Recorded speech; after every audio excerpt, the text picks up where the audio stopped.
নিয়োগ দুর্নীতিকাণ্ডে সম্প্রতি জামিন পেয়েছেন তৃণমূলের প্রাক্তন যুবনেতা শান্তনু ব্যানার্জি। নিয়োগ দুর্নীতিকাণ্ডে দীর্ঘদিন জেলে থাকার পর জামিন পাওয়ার পর হাউ হাউ করে কেঁদে ফেলেছিলেন জেলে শান্তনু ব্যানার্জি। তবে জেল থেকে বেরিয়ে বদলা শুরু শান্তনু ব্যানার্জির। তৃণমূলের নেতাদের নাম আমি বলে দেব, এমনই কিন্তু বিস্ফোরক দাবিতে বিস্ফোরক ঘোষণায় হইচই ফেলে দিলেন শান্তনু ব্যানার্জি। আমি সব বলে দেব, এমনই কিন্তু বিস্ফোরক দাবি করলেন শান্তনু ব্যানার্জি। শিক্ষক নিয়োগ দুর্নীতিকাণ্ডে হইচই একেবারে গোটা রাজ্য। প্রায় 3 বছর ধরে চলছে নিয়োগ দুর্নীতিকাণ্ডের তদন্ত। এই 3 বছরে একাধিক প্রভাবশালীর নাম সামনে এসেছে। হেভিওয়েট নেতা, মন্ত্রী, বিধায়করা জেলে গেছেন। প্রাক্তন শিক্ষামন্ত্রী পার্থ চ্যাটার্জি এখনও পর্যন্ত জেলে। পার্থ চ্যাটার্জির জামাই কল্যাণময় ভট্টাচার্য, তিনি শ্বশুরের বিরুদ্ধে পার্থ চ্যাটার্জির বিরুদ্ধেই গোপন জবানবন্দি দিয়েছেন। একের পর এক বোমা ফাটিয়েছেন, কালো টাকার হিসেব সব কিছু ফাঁস করে দিয়েছেন। তাই নিয়োগ দুর্নীতিকাণ্ডের মামলা থেকে বেকসুর খালাস হয়ে গেছেন পার্থ চ্যাটার্জির জামাই কল্যাণময় ভট্টাচার্য। তার বয়ানেই কিন্তু রীতিমতো হইচই, আশঙ্কায় আছেন অনেক প্রভাবশালীরা। কি হবে এবার, কার নাম বলে এসেছেন কল্যাণময় ভট্টাচার্য, এই নিয়ে যখন দুশ্চিন্তায় শাসক দল, ঠিক সেই মুহূর্তে এবার বিস্ফোরক শান্তনু ব্যানার্জি। জেল থেকে বেরিয়েই হুঙ্কার, জেল থেকে বেরিয়েই কিন্তু এবার আমি সব বলে দেব। আমি তৃণমূলের নেতাদের নাম, অনেকের নামই জানি, সেগুলো বলে দেব। এমনই কিন্তু বিস্ফোরক দাবিতে হইচই ফেলে দিলেন কালীঘাটের কাকু ঘনিষ্ঠ শান্তনু ব্যানার্জি। নিয়োগ দুর্নীতিকাণ্ডের সিবিআই এবং ইডির তদন্তের যে দাবিটা করা হয়েছিল, শান্তনু ব্যানার্জি কুন্তল ঘোষেদের মারফত কালীঘাটের কাকুর হাতে এসেছে কোটি কোটি টাকা।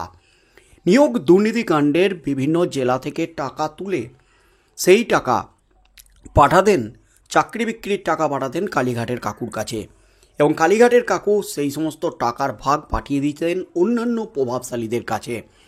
এমনকি নিয়োগ দুর্নীতিকাণ্ডে কালীঘাটের কাকুর যে একটা অডিও রেকর্ডিং সামনে এসেছে, সেটা থেকে অভিষেক ব্যানার্জি, জনৈক অভিষেক ব্যানার্জির নাম সামনে এসেছে, যিনি চাকরি বিক্রির 15 কোটি টাকা চেয়েছিলেন এবং টাকা না দিতে পারলে গ্রেপ্তারির হুঁশিয়ারি দিয়েছিলেন।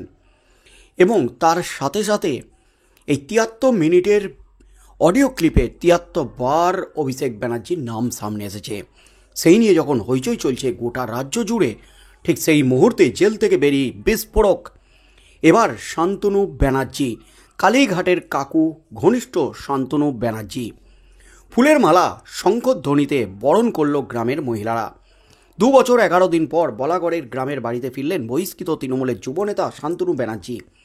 বাড়িতে ফিরেই বললেন তিনি জেলে 2 বছর থেকে বেশ কিছু শিখেছেন। কয়েকজনের নাম নেত্রীর কানে তোলার চেষ্টা করবেন তিনি।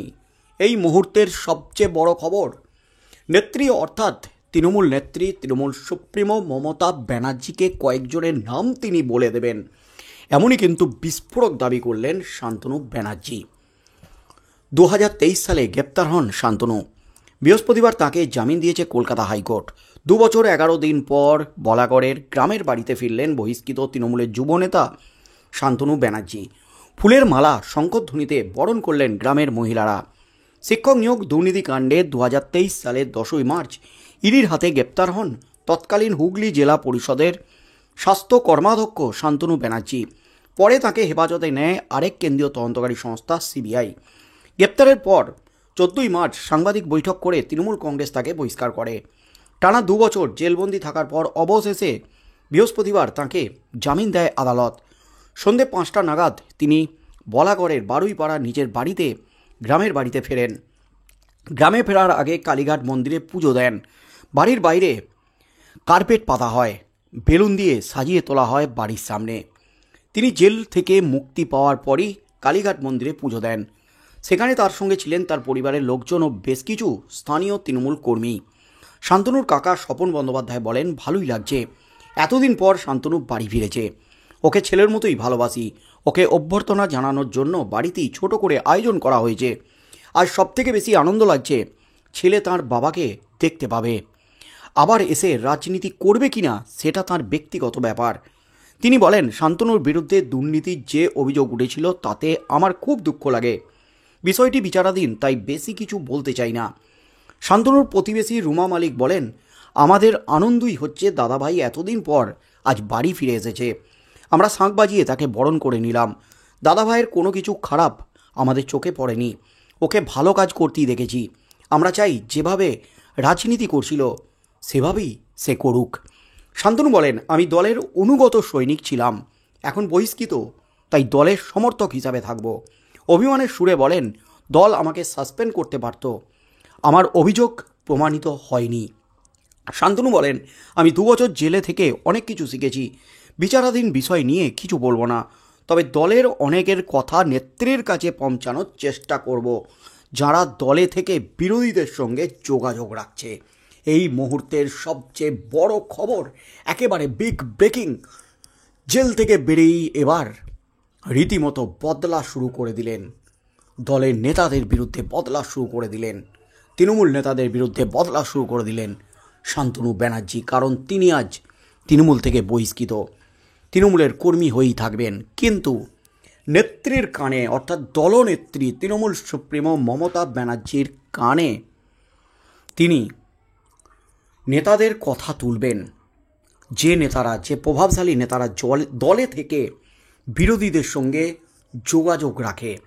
স্থানীয় পঞ্চায়েত সদস্য সুরই টুডু বলেন, শান্তনু ফিরে আসায় আমি খুশি, দল নিজে থেকেই টেনে নেবে।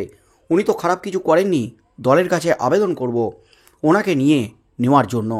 উল্লেখ্য, প্রাথমিক দুর্নীতি মামলায় তদন্ত করতে গিয়ে কালীঘাটের কাকুরূপে সুজয় কৃষ্ণ ভদ্রের যে অডিও হাতে পেয়েছে সিবিআই, তাতে শান্তনুর কণ্ঠস্বরও শোনা গেছে বলে দাবি।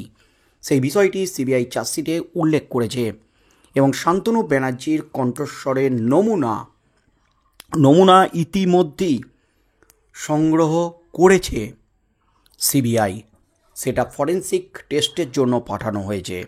সেটা মিলে গেলে কিন্তু ফের বিপদ বাড়তে চলেছে শান্তনু ব্যানার্জির। তাই আগামী দিনে কি হতে চলেছে, কোন কোন নাম, কোন কোন প্রভাবশালী মাথার নাম তিনি এবার ফাঁস করবেন, তাদের বিরুদ্ধে কি অভিযোগ আনবেন নেত্রীর কাছে, এবং সিবিআই তদন্ত করছে। তিনি কিন্তু একেবারে মুক্তি পেয়ে যাননি, তিনি জামিন পেয়েছেন। বিচার প্রক্রিয়া চলবে, এরপর বিচার প্রক্রিয়া শাস্তি পেলে তিনি আবার কিন্তু জেলে ফিরে যেতে পারেন এবং বেকসুর খালাস হয়ে গেলে তিনি একেবারে মুক্তি হয়ে যাবেন। কিন্তু তার আগে জামিন পেয়েই কিন্তু বিস্ফোরক শান্তনু ব্যানার্জি।